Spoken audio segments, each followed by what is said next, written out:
وبرکاتہ۔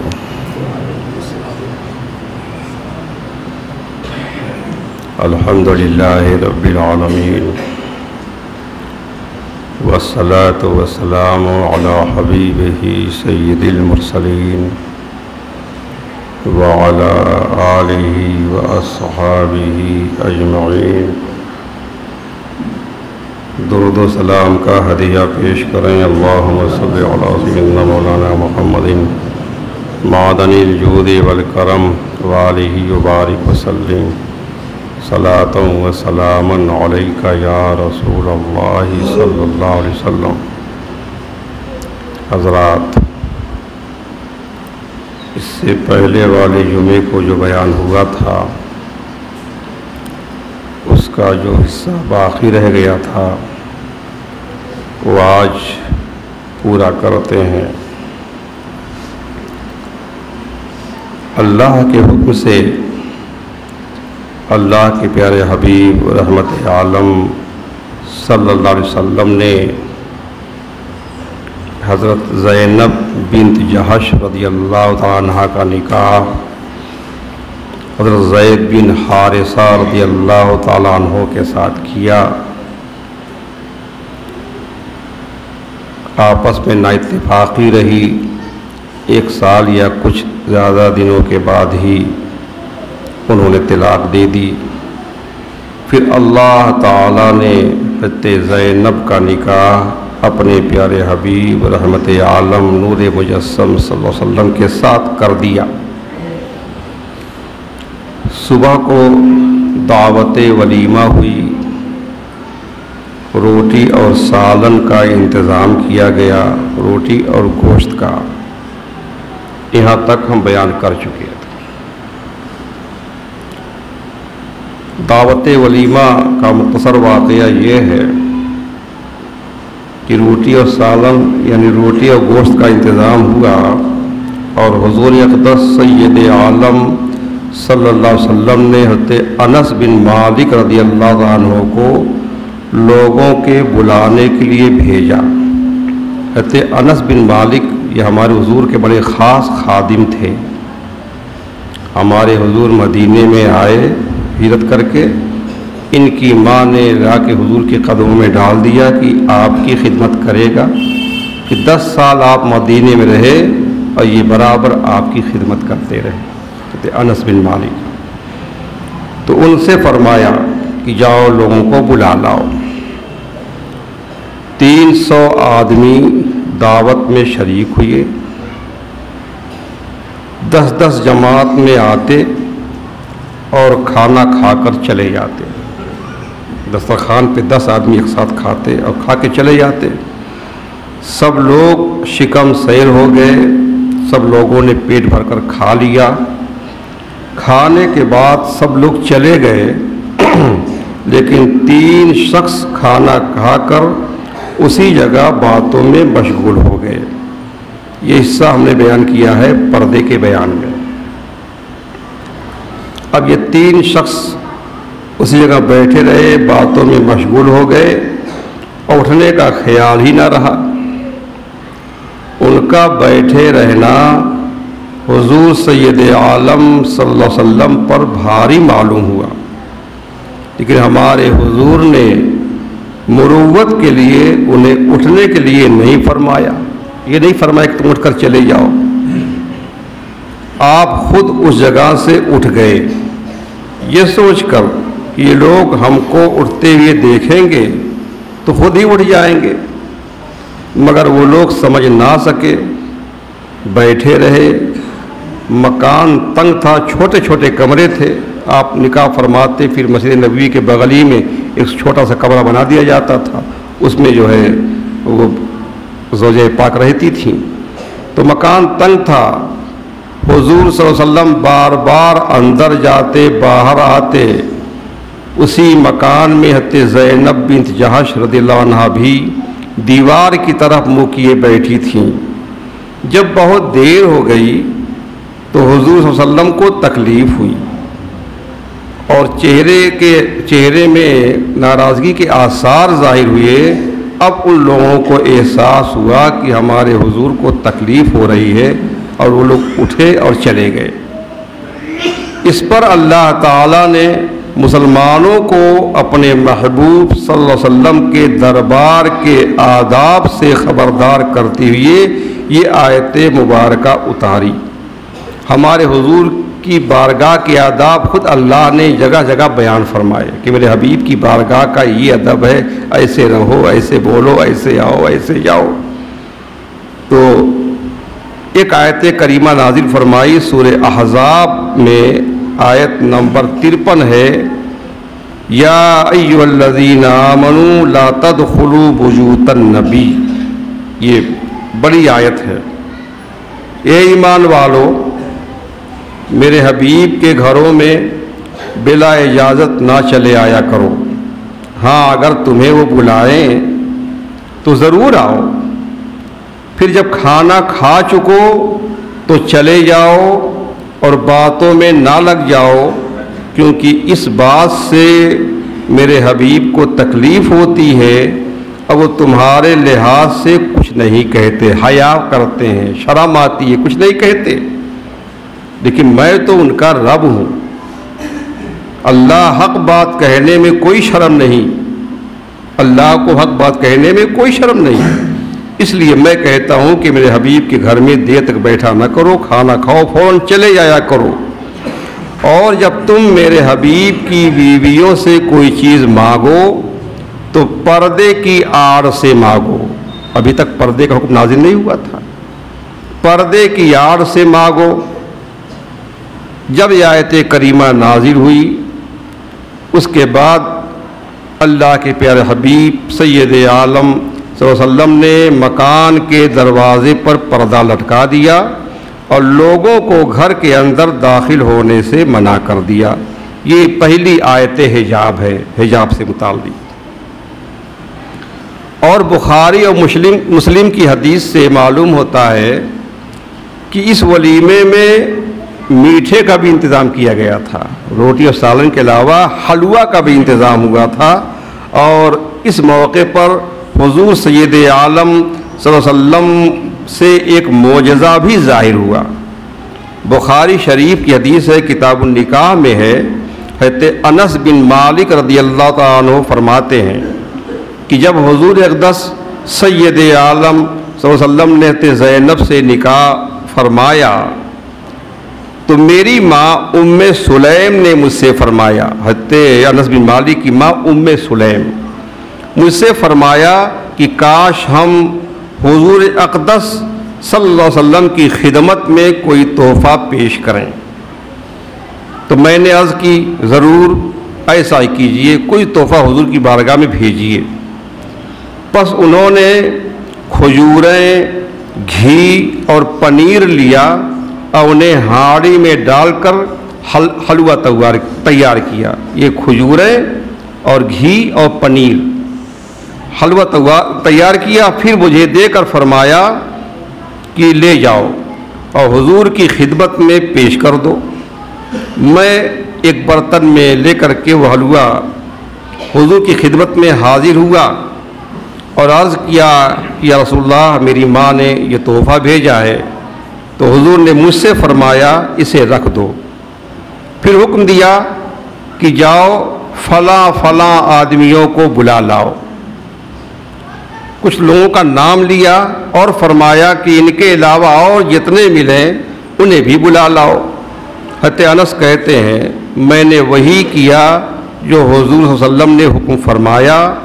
جب میں لوٹ کر واپس آیا تو اس وقت ہمارے حضور کا گھر آدمیوں سے کھچا کھچ بھرا ہوا تھا۔ میں نے رسول کریم صلی اللہ علیہ وسلم کو دیکھا کہ آپ نے اس حلوے پر اپنا مبارک ہاتھ رکھا اور جو اللہ نے چاہا پڑھا، پھر آپ نے اس میں سے کھانے کے لیے 10 آدمیوں کو بلایا اور کھانے کے آداب بھی بتائے۔ فرمایا کہ اللہ کا نام لے کر کھاؤ، یعنی بسم اللہ شریف پڑھ کر کھاؤ، اور ہر شخص اپنے سامنے سے کھائے۔ مسلم شریف کی روایت میں ہے، حضرت انس فرماتے ہیں کہ لوگوں نے سیر ہو کر کھا لیا، سب کھا چکے، سب کے پیٹ بھر گئے، تو رسول اکرم صلی اللہ علیہ وسلم نے مجھ سے فرمایا اے انس اب اسے اٹھا لو۔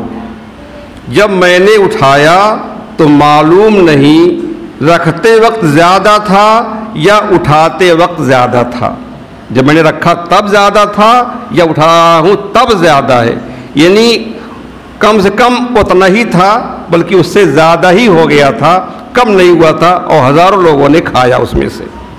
سبحان اللہ۔ اللہ تعالیٰ نے اپنے پیارے حبیب رحمت عالم صلی اللہ علیہ وسلم کو اس قدر کثیر معجزے عطا فرمائے تھے جو حد و شمار سے باہر ہیں۔ بلا شبہ آپ سراپا معجزہ تھے۔ کسی کہنے والے نے کہا ہے کہ دیے معجزے انبیاء کو خدا نے، ہر نبی کو اللہ نے معجزے دیے معجزے انبیاء کو خدا نے، ہمارا نبی معجزہ بن کے آیا۔ آپ کے ان لاتعداد معجزات میں سے ایک معجزہ یہ بھی ہے کہ تھوڑا کھانا آپ کے مبارک اور پرانوار ہاتھوں اور آپ کی دعا سے اس قدر برکت والا ہو جاتا ہے کہ سینکڑوں ہزاروں افراد پیٹ بھر کر کھا لیتے ہیں، پھر بھی کھانا ختم نہیں ہوتا۔ بارہا آپ سے اس معجزے کا ظہور ہوا ہے۔ اب ہمارے حضور کے کاشان اقدس میں آنے کے بعد ام المومنین حضرت زینب بنت جہش رضی اللہ تعالی عنہا، انہوں نے زندگی کے حسین ترین لمحات کا آغاز کیا اور رات و دن آفتاب رسالت اور ماہتاب نبوت صلی اللہ علیہ وسلم کے انوار سے فیض پا کر دل میں عشق مصطفیٰ کی شمع کو مزید روشن اور چمکدار بنانے لگیں۔ ہمارے حضور بھی ان سے بہت محبت فرماتے تھے۔ تو رسول اکرم صلی اللہ علیہ وسلم نے اللہ کے حکم سے جس مقصد کے تحت حضرت زینب سے نکاح فرمایا وہ مقصد پورا ہو گیا تھا، یعنی اس نکاح کے ذریعے منہ بولے بیٹے کی بیوی کے ساتھ نکاح کی حرمت ختم ہو گئی۔ جو یہ رواج تھا کہ منہ بولا بیٹا جو ہوتا ہے اس کی جو بیوی ہوتی ہے وہ بیٹی برابر ہوتی ہے، بہو ہوتی ہے، اس سے نکاح حرام ہے، یہ مزاج لوگوں کا اب ختم ہو گیا۔ لیکن یہ رسم بہت زمانے سے وہاں چلی آ رہی تھی۔ اس رسم کے توڑنے کی وجہ سے جو اسلام اور پیغمبر اسلام کے مخالف تھے انہیں ہنگامہ کھڑا کرنے کا ایک موقع مل گیا۔ انہوں نے رسول اکرم صلی اللہ علیہ وسلم کے خلاف آسمان سر پر اٹھا لیا اور کہنے لگے کہ حرم محمد صلی اللہ علیہ وسلم نسال ولد وقد تزوج امرات ابنہ، کہ محمد نے صلی اللہ علیہ وسلم اپنے بیٹے کی بیویوں سے نکاح کو حرام قرار دیا ہے کہ بیٹا مر جائے پھر بھی اس کی بیوی سے کوئی نکاح نہیں کر سکتا، یا بیٹا طلاق دے دے پھر بھی نکاح نہیں کر سکتا۔ لیکن خود جو ہے انہوں نے اپنے بیٹے کی بیوی سے نکاح کر لیا، کیونکہ زید بن حارثہ کو انہوں نے بیٹا بنایا تھا، نکاح کر لیا۔ یہ لوگوں نے کہنا شروع کیا۔ اللہ تبارک تعالیٰ نے مخالفین کے اس قسم کی باتوں کا بھی خود ہی جواب دیا، اور اس کے بعد یہ آیت کریمہ نازل ہوئی۔ سورہ احزاب آیت نمبر 41۔ سورہ احزاب کی اکثر آیتیں زینب بن جہش کے سلسلے ہی میں نازل ہوئی ہیں۔ یہ 41 نمبر آیت ہے۔ اللہ تعالیٰ نے آیت کریمہ نازل فرمائی، ما کان محمد ابا احد من رجالکم ولکن رسول اللہ وخاتم النبیین وکان اللہ بکل شیء علیما۔ یہی لوگوں کا طنز تھا کہ زید بن حارثہ ہمارے حضور کے بیٹے ہیں، انہوں نے طلاق دی تو ان کی مطلقہ سے حضور نے نکاح کر لیا، تو فرمایا ما کان محمد ابا احد من رجالکم، یعنی محمد صلی اللہ علیہ وسلم تمہارے مردوں میں سے کسی کے باپ نہیں، کسی مرد کے باپ نہیں، ہاں اللہ کے رسول ہیں، ولکن رسول اللہ، اللہ کے رسول ہیں، وخاتم النبیین، اور سب نبیوں میں پچھلے آخری نبی ہیں، اور وکان اللہ بکل شیء علیما، اللہ سب کچھ جانتا ہے۔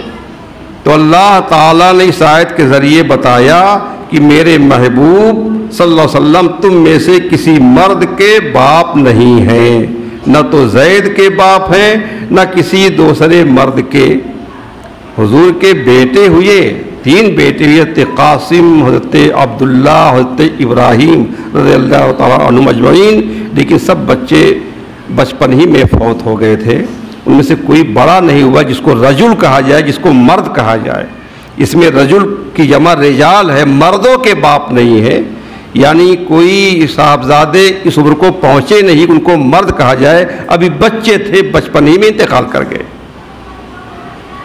تو کسی مرد کے باپ نہیں ہے۔ تو پھر زید بن حارثہ کے باپ کیسے ہو گئے، یا پھر زید بن حارثہ ہمارے حبیب کے بیٹے کیسے ہو گئے؟ وہ بیٹے نہیں، کسی کو بیٹا کہہ دینے سے کوئی بیٹا نہیں ہو جاتا۔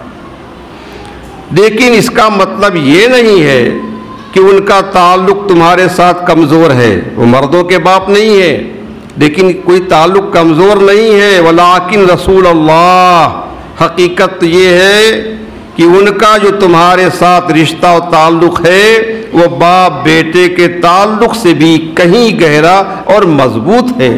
وہ تعلق یہ ہے کہ وہ تمہاری طرف اللہ کے رسول ہیں اور تم ان کے امتی ہو۔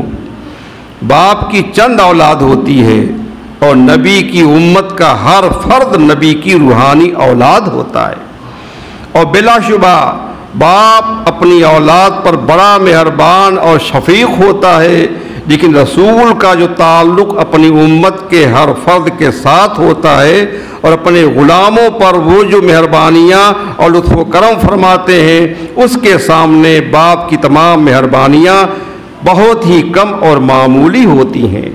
باپ کی شفقت اولاد کی جسمانی اور مادی زندگی تک ہی محدود ہوتی ہے۔ باپ صرف اولاد کے جسم کی پرورش کرتا ہے، اور رسول کریم کی نظر عنایت سے امتی کا جسم بھی فیض پاتا ہے، روح بھی فیض پاتی ہے، ظاہر بھی فیضیاب ہوتا ہے، باطن بھی فیضیاب ہوتا ہے، دل بھی مستفید ہوتا ہے، عقل بھی مستفید ہوتی ہے۔ اور باپ کی مہربانیاں قیامت کے دن کام نہیں آئیں گی، اس دن سارے دنیاوی رشتے ٹوٹ جائیں گے۔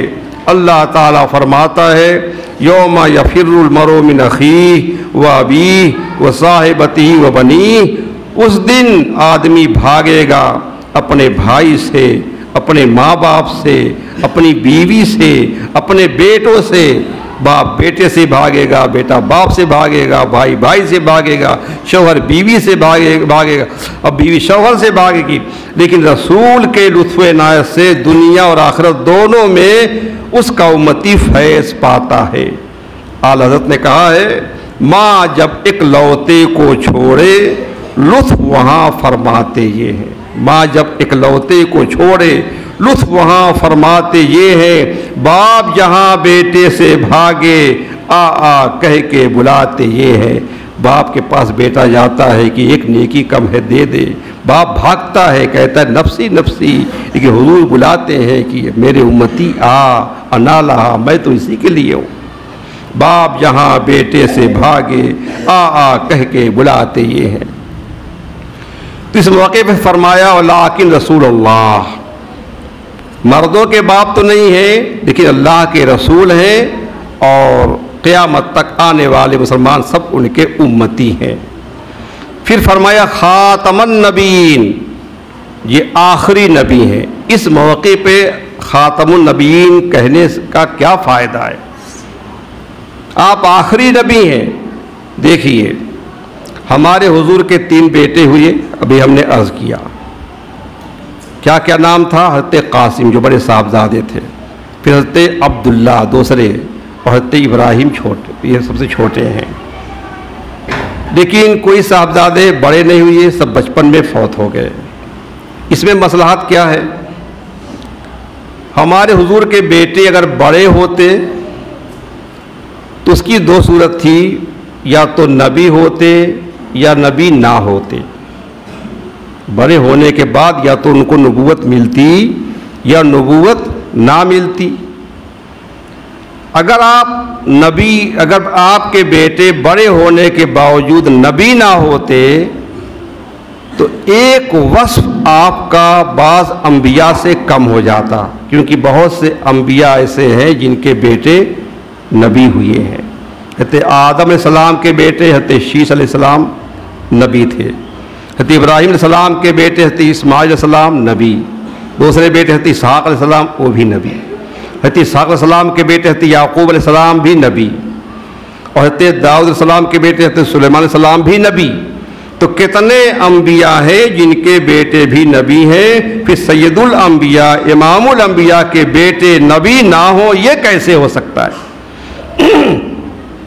اور اگر بڑے ہونے کے بعد نبی ہوتے تو پھر ہمارے حضور آخری نبی کیسے ہوتے؟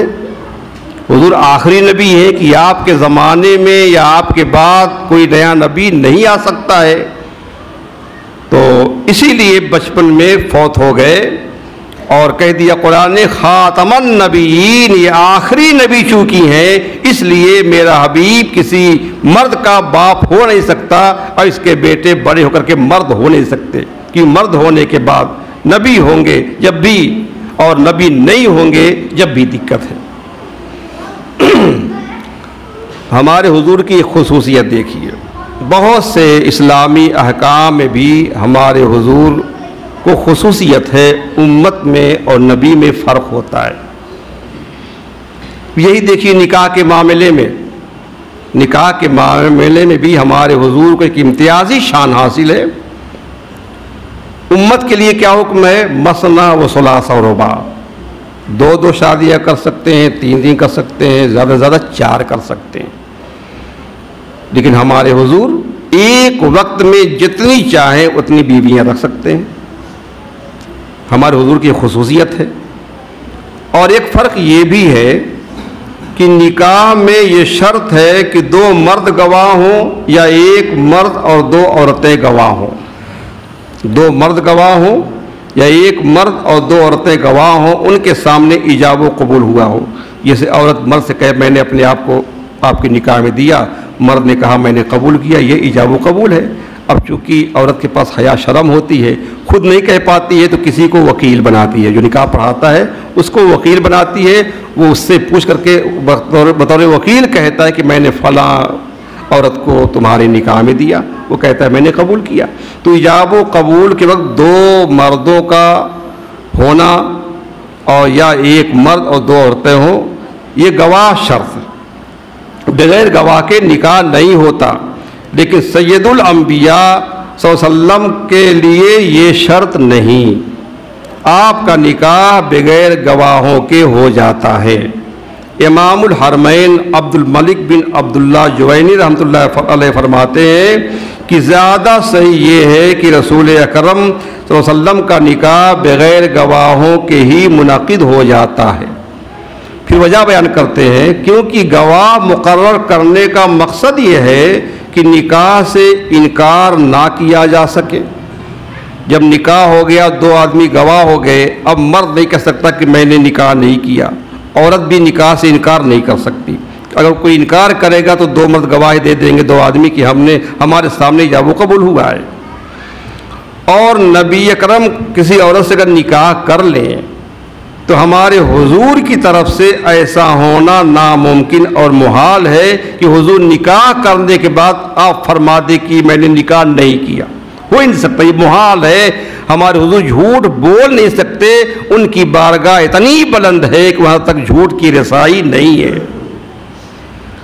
اور اگر اسے عورت کی طرف سے کیا جائے، یہ کہا جائے کہ جس عورت سے آپ نے نکاح کیا ہے وہ عورت تو جھوٹ بول سکتی ہے، انکار کر سکتی ہے، تو یہ حضور انور کی تکذیب ہوگی کہ حضور تو کہتے میں نے نکاح کیا، اور عورت کہہ دے کہ میرا نکاح حضور کے ساتھ نہیں ہوا، تو وہ حضور کو جھٹلا رہی ہے۔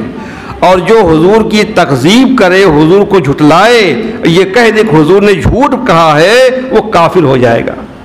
جو حضور کو جھٹلائے گا وہ کافر ہو جائے گا۔ لہٰذا حضور کے نکاح میں گواہوں کی شرط نہیں ہے۔ اس لیے حضرت زینب بن جحش سے آپ کا نکاح اللہ نے کر دیا، کوئی گواہ نہیں تھا، بلکہ حضرت زینب نے کہا کہ آپ نے بغیر خطبے کے، بغیر گواہوں کے نکاح کیسے کر لیا؟ تو آپ نے ہی نے کہا تھا اللہ المزوج اللہ جو ہے نکاح فرمانے والا ہے، وہ شاہد و جبریل، اور گواہ تو جبریل امی ہے۔ اور دیکھیے یہ بات سب جانتے ہیں کہ جب کسی آدمی کی کئی بیویاں ہوتی ہیں تو ان کے درمیان چپکلش چلتی رہتی ہے، ان میں ہر ایک اپنے کو شوہر کا مقرب بنانے کے لیے دوسری سے آگے بڑھنے کی کوشش کرتی ہے، اس لیے ان کے درمیان کچھ باتیں ہو ہی جاتی ہیں۔ حقیقت میں یہ عورت کی فطرت کا نتیجہ ہے۔ ہمارے حضور کی ازواج پاک کے درمیان بھی کبھی کبھی ایسے واقعات پیش آ جاتے تھے، لیکن نبی کریم صلی اللہ علیہ وسلم انتہائی خوبصورتی کے ساتھ ان کو حل فرما دیتے تھے۔ حضرت عائشہ صدیقہ کے ایک قول سے معلوم ہوتا ہے، یہ سب جانتے ہیں کہ حضرت عائشہ ہمارے حضور کی سب سے لاڈلی چہیتی بیوی تھیں، لیکن معلوم ہوتا ہے ان کے قول سے کہ اگرچہ عائشہ نبی کریم کی سب سے چہیتی بیوی تھیں، لیکن زینب بنت جہش کا بھی مقام و مرتبہ حضور کے نزدیک کچھ کم نہ تھا۔ عائشہ فرماتی ہیں کہ نبی صلی اللہ علیہ وسلم کی عورتوں میں اگر کوئی عورت حضور کے نزدیک مقام و مرتبہ میں میرا مقابلہ کرتی تو وہ صرف حضرت زینب تھیں، وہ مقابلہ کرتی تھیں۔ اس سلسلے میں ایک واقعہ بخاری شریف اور مسلم شریف میں مذکور ہے، آپ کو سنا دیتے ہیں۔ حضرت عبید بن عمر سے مروی ہے، وہ فرماتے ہیں کہ میں نے امی جان حضرت عائشہ صدیقہ کو یہ بیان کرتے ہوئے سنا کہ نبی کریم صلی اللہ علیہ وسلم جب روزانہ اپنی بیویوں کے پاس جاتے تھے تو زینب کے پاس کچھ زیادہ ٹھہرتے تھے۔ آپ نے تو باریاں مقرر کی تھیں، رات گزارنے کے لیے باریاں مقرر تھیں، لیکن ہر بیوی سے ملنے روز جاتے تھے۔ اکثر عصر بعد آپ دورہ فرماتے تھے اور ہر بیوی کے کمرے میں تھوڑی دیر جا کے بیٹھتے تھے، ان کی خیریت معلوم کرتے تھے۔ روزانہ آپ کا یہ معمول تھا۔ تو جب وہ دورہ کرتے، حضرت عائشہ فرماتی ہیں تو حضرت زینب کے پاس کچھ زیادہ دیر ٹھہر جاتے تھے۔ وجہ یہ ہے کہ حضرت زینب کے ہاں جب حضور تشریف لے جاتے تو وہ شہد پیش کرتی، اس ذریعے سے ان کے ہاں کچھ زیادہ دیر تشریف فرما رہے تھے۔ بہت ہوشیار تھیں، ان کو معلوم تھا کہ ہمارے حضور کو شہد بہت پسند ہے، تو شہد کا انتظام کیے رہتی تھیں۔ جب حضور تشریف لے آتے تو شہد پیش کر دیتی۔ اب شہد پینے میں کھانے میں کچھ وقت تو لگ ہی جائے گا۔ اب یہ بات حضرت عائشہ صدیقہ حضرت حفصہ کو ناگوار گزری۔ عائشہ صدیقہ ابو بکر صدیق کی بیٹی ہیں، حضرت حفصہ حضرت عمر فاروق اعظم کی بیٹی ہیں۔ یہ بات بہت ناگوار گزری اور انہیں رشک ہوا، ہمارے ہاں وقت کم دیتے ہیں، ان کے پاس وقت زیادہ دیتے ہیں۔ انہوں نے آپس میں مشورہ کر لیا کہ آج ہم میں سے جس کے پاس حضور آئیں، یعنی ان کے پاس سے جب اٹھیں گے زینب کے پاس سے، تو بھائی کنہیں کسی کے پاس آئیں گے، وہ یا تو عائشہ کے پاس آئیں گے یا تو حفصہ کے پاس آئیں گے۔ جس کے پاس حضور آئیں تو یہ کہے گی کہ انی اجدو من کا ریحا مغافیر اکلتا مغافیر، حضور کے مبارک منہ سے مغافیر کی بو آتی ہے، آپ نے مغافیر کھایا ہے۔ مغافیر ایک قسم کا مشروب ہے، پینے والی چیز ہے، اور مغافیر کی بو ہمارے حضور کو پسند نہیں تھی۔ یہ آپس میں ان دونوں طے کر لیا کہ آج جس کے پاس بھی حضور آئیں گے تو وہ حضور سے یہی بات کہے گی۔ اور ایسے ہی جو ہے ہوا، مغافیر کی بو سکا کو پسند نہیں تھی۔ اب ایسا ہی کیا گیا، جب حضور ان میں سے کسی کے پاس آئے زینب کے پاس اٹھ کر کے، تو انہوں نے آپ سے یہ کہا کہ حضور آپ نے مغافیر کھایا ہے کیا؟ آپ کے مبارک منہ سے مغافیر کی بو آ رہی ہے۔ ہمارے حضور کو ان کا منشا معلوم تھا، فرمایا مغافیر تو میرے قریب بھی نہیں آیا، میں نے زینب کے ہاں شہد پیا ہے، لو اب ہرگز شہد نہیں پیوں گا، اس کو میں اپنے اوپر حرام کرتا ہوں، شہد کو میں اپنے اوپر حرام کرتا ہوں۔ مقصود یہ ہے کہ زینب کے ہاں شہد کا جو شغل ہے یعنی شہد پینے کی جو دیر ہوتی ہے اس سے تمہارے دلوں کو تکلیف ہوتی ہے، دل شکنی ہوتی ہے، تو ہم شہد ہی چھوڑ دیتے ہیں، آج سے ہم شہد نہیں پیئیں گے۔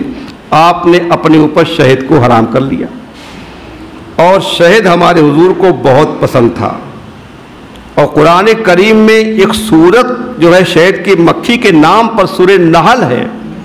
سورہ نحل کے معنی شہد کی مکھی، پوری سورت نازل ہوئی 14ویں پارہ میں ہے سورہ نحل، اور اس سورت کی خاص طور سے آیت نمبر 68 اور آیت نمبر 69 جو ہے وہ شہد کی مکھی اور شہد کی فضیلت کے بارے میں ہے ہی ہے۔ اسی کا حصہ یہ بھی ہے یخرج من بطونها شراب مختلف الوانه فیہ شفاء للناس، شہد کی مکھی کے پیٹ سے ایک پینے کی چیز رنگ برنگ کی نکلتی ہے، یعنی شہد نکلتا ہے اور اس کا رنگ الگ الگ ہوتا ہے، سفید بھی، زرد بھی، سرخ بھی ہوتا ہے۔ فیہ شفاء للناس، اس میں سب لوگوں کے لیے شفا ہے۔ اللہ نے خود شہد کو شفا فرمایا۔ اب کوئی ڈاکٹر تحقیق کیا کرے، اللہ تعالیٰ خالق امراض بھی ہے اور دواؤں کا بھی خالق وہ ہے، اس نے فرما دیا کہ اس میں شفا ہے۔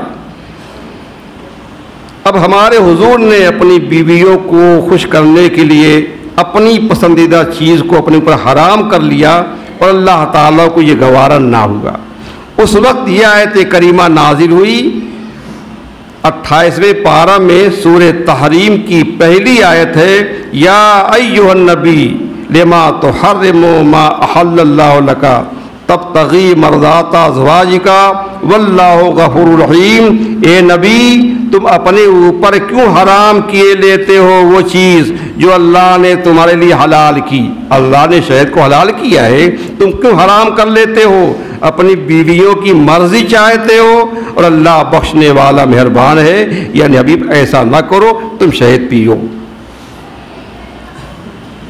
تو اس واقعے سے معلوم ہوا کہ انسانی فطرت کے مطابق ہمارے حضور کی پاک بیویوں کے درمیان چپقلش کبھی کبھی ہو جاتی تھی، لیکن پھر بھی ان کے دل بہت صاف تھے، کسی طرح کا آپس میں بغض نہیں تھا، کوئی حسد نہیں، کوئی کینہ نہیں، وہ ایک دوسرے کے فضل و خوبیوں کا برملا اعتراف کرتی تھیں۔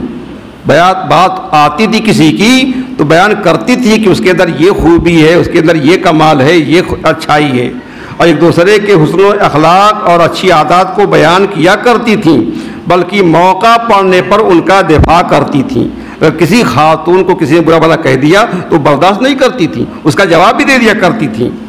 اس کی مثال ایک یہ ہے کہ حضرت ام المومنین عائشہ صدیقہ پر منافقین نے جب زنا کی تہمت لگائی، واقعہ ہم نے جو ہے 2 قسطوں میں اس کو بیان کیا تفصیل کے ساتھ، اور ان کے دھوکے میں کچھ اچھے مسلمانوں نے بھی یہ بات کہہ ڈالی، اس موقع پہ ہمارے حضور نے زینب بنت جہش سے بھی پوچھا کہ تمہارا کیا خیال ہے؟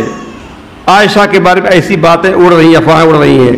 انہوں نے یہ کہا کہ میں اپنے کان اور آنکھ کو محفوظ رکھتی ہوں، واللہ ما اعلم علیہ الا خیرا، اللہ کی قسم میں تو ان کے بارے میں صرف اچھا ہی جانتی ہوں، عائشہ سراپا خیر ہی خیر ہیں، ان کے اندر کوئی نقص نہیں ہے، کوئی کمی نہیں ہے۔ جبکہ ایسے موقع پر ایک سوکن تو دوسرے سوکن کی شکایت کر دیتی، لیکن ایسا نہیں، دل ان کا بہت صاف ہوا کرتا تھا۔ اس وقت بھی ختم ہو گیا، ابھی اس کا کچھ حصہ رہ گیا۔ بہرحال اللہ تعالی ہم سب کے سروں پہ ہماری ماؤں کا سایہ قیامت میں قائم رکھے، اور اس اہل ثواب کے لیے آپ سورہ فاتحہ پڑھیں اور 7 بار سورہ اخلاص پڑھیں۔ اسی مہینے کی 28 تاریخ کو امام ربانی شیخ احمد سرہندی رحمۃ اللہ علیہ کے وصال کی تاریخ ہے، اور 25 صفر کو اعلیٰ حضرت امام احمد رضا فاضلی بریلوی کی وصال کی تاریخ ہے۔ دونوں مجددوں کے نام آج اِسال ثواب کریں۔